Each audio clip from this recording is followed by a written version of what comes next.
Hi singing friends, welcome back to my channel. It's Miki here, your friendly neighborhood singing coach.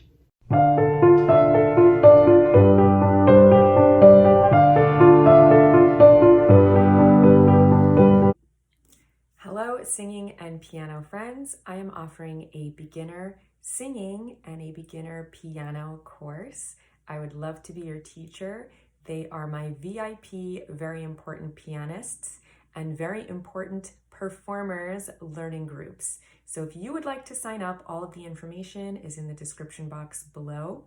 You get access to an online library of content, and there are self-paced lessons whenever you submit them. You get feedback directly from me. There's also a chat feature, so if you get any burning questions at 3 in the morning and you want to message me, you can do so and I get right back to you.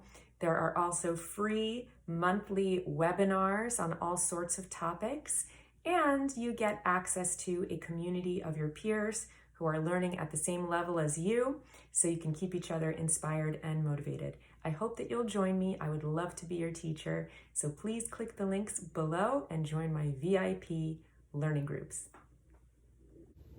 Today I'm going to be doing a patron reaction request. This is from Michael German, and he asked me to look at a band from Central Tatarstan, Russia. So this is from the band Grai, which translates as the loud cry of birds. And he writes, Mara is the Slavic Russian spirit of winter and death, and the song is In the Arms of Mara. And he notes the singer Irina is outstanding in this folk metal band. So you know me, I like to just kind of like do a little background research into what I'm about to listen to. So I went to this index of folk metal bands called Folk Metal NL. And it says the band was founded in 2005 with the name Raven's Blood. Later, this was changed into Vorog, and in 2007, it became Grai. Later on, they released an EP in that year, and then they've released several full-length LPs, including The Sagebrush in 2009. It says their music is a distinctive synthesis of traditional pagan metal elements based on the rhythms and the atmosphere of traditional Russian folk rock. In this synthesis, flute sounds are interwoven with solo guitar against the dynamic rhythm section. Hard, imposing fragments are intensified by bagpipes and enriched by appeasing keyboard passages, and a well-balanced vocal trio of singers. Wow. Sounds really interesting and unique, so I'm excited to check this out. All right, so let's jump right in. A few notes before we get started. I will put a link to the Uninterrupted video in the description box below. As you know, I'm always careful to interrupt the playback a few times. That way I just don't get flagged and have my video blocked. And you'll also find other important links down there, like if you want to have me react to a particular band or song, you can find out how to do that in the description box as well. All right, so that's my exposition here. Let's jump right in without further ado. We are listening to the song Grai, In the Arms of Mara.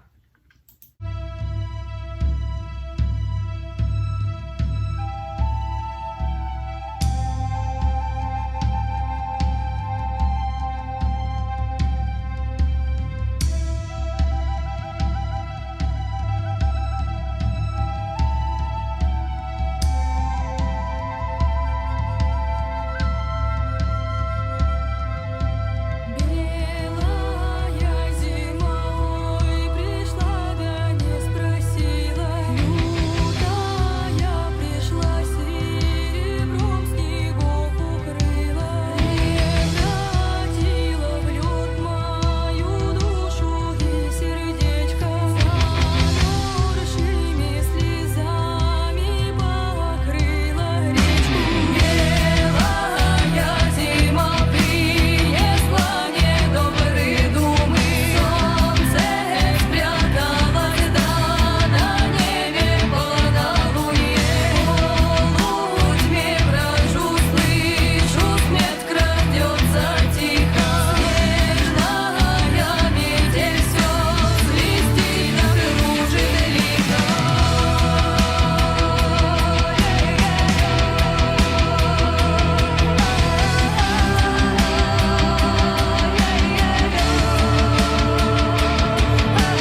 to pause it there for a moment so we don't get flagged. So this is really interesting and unique. This is not something that I have heard before.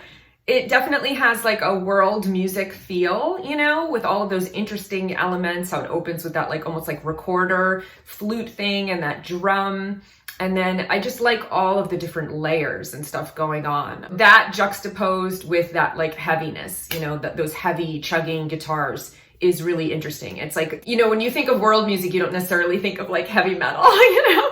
So you've got the heavy metal guitar, you've got like the world music elements, you've got some really interesting vocals being sung in Russian, and that gives it a whole interesting, unique flavor as well. So there's a lot going on here, a lot to really capture my interest. Also, the video is really interesting. I don't know where this is going. And they have that bleak, snowy landscape, you know, and it's balanced with like the beautiful singers, you know, they're very young and pretty and interesting looking. So there's just a lot going on, a lot to capture your attention right away. This is definitely not like formulaic pop or something. I'm like, ooh, my interest is really piqued. This is something that's really unique, both sonically and visually.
So yeah, I'm really liking this. It's really interesting. I think visually there's enough of a story where I'm like really curious as to what's going to happen with this like warrior who is seeking out, I guess, Mara, this winter character. It's really cool how they're like dressed in traditional clothing, and it seems like it's accessing this like mythology, you know, that seems very multi-layered and interesting. And also you can see that reflected in the way that the performers are dressed. You know, they're dressed in these really interesting clothes that seem to have like traditional symbols and jewelry and stuff. So it's just visually very unique and compelling and interesting. And in terms of the singing, I think their voices really do complement one another. I like the lead singer's voice. It's very strong, that nice connected chest voice, and she has that chanting vibe, that da da da da da da da da da da da da da, and it's like repeats, you know, so it almost feels like a chant or like a drone, and it almost like puts a spell on you. And then you've got the really high, lovely floating harmonies over that. They're like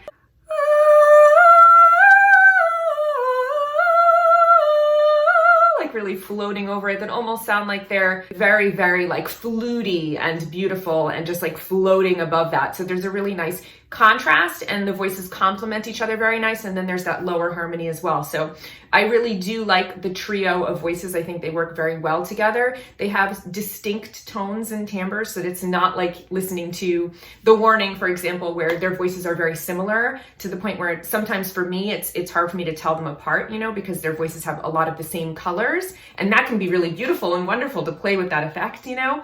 But listening to this band, they have really distinct characters to their voices, and there's something that's really nice about that too, you know, creating these 3-part harmonies with vocals that are so distinct and have very distinct ranges to them. You know, you've got that really light, high, floaty one and the really strong lower register, and then that lower harmony supporting it as well. So I'm really liking it. It's a really interesting, unique blend of elements, and everybody seems to be playing their instruments really well. I like the hard-hitting drummer. I like the fiddle player. A lot going on, and they all look really young to me. I don't know if I've just gotten to the point in my life where everybody's starting to look young, because I'm 41, you know, and I'm like, oh, they look like they're like teenagers, you know, but they do look very young, and I'm very impressed by their musicianship as well. So this is really cool. I really like it so far.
Very, very cool. And I like their logo at the end as well. So I thought this was really, really strong. Definitely a lot of things going on in there, and they all worked really well together. You know, this was quite an epic song coming in at 6.5 minutes. And it had quite a lot of parts where there were these more rockin' parts with that chugging guitar, and then there would be these parts where it kind of opened up a little bit and the chugging guitars dropped out and it was more mellow. But everything worked really well together. It didn't feel like this sprawling, disjointed song. You know, it went well together. It was like a big, long symphony of sound. And I really liked that a lot of the elements repeated. It gave it this almost like hypnotic feel, or like a drony kind of quality. I raised my eyebrow a little bit when I heard that vocal layer of the like, whoa, that kind of like screaming voice underneath. I think there's a lot of really interesting textures, you know, and that obviously added more to the heavy metal aspects of it. But I thought it was a really cool blend of like world music and like the Russian singing, and visually the more like traditional looking garments and decorations, and more like heavy kind of like modern sound as well, and like aggressive elements. I thought the video was really beautiful. I liked the, you know, the warrior. He almost looked like he was like a Viking or something, like traipsing through this like Siberia, very foreboding, unforgiving landscape, hunting winter, and then the tables turn and then he kind of becomes the hunted and succumbs to her at the end. I thought it was very visually compelling and beautiful. And it looks like they probably didn't have like a huge budget for this video, and yet they did a really good job of making it look very high production value and really beautiful. It made me feel cold seeing them playing in the snow and like not wearing like fur coats. It definitely would not be an environment that I would be happy in, but they all looked quite lovely and beautiful. And it of course helps that they're all very young and the singers are all like very beautiful, you know? So they were very, very nice to look at as well. So I really enjoyed it. I thought it was a really interesting blend of elements. And like I mentioned, I think their voices were all really interesting and had unique timbres and blended and complemented one another really nicely. I would love to know what the lyrics mean. So if anybody can let me know, I would appreciate it. Thank you for watching. I hope that you enjoyed my reaction. Until next time, take care. And of course, happy singing. Das Vidanya.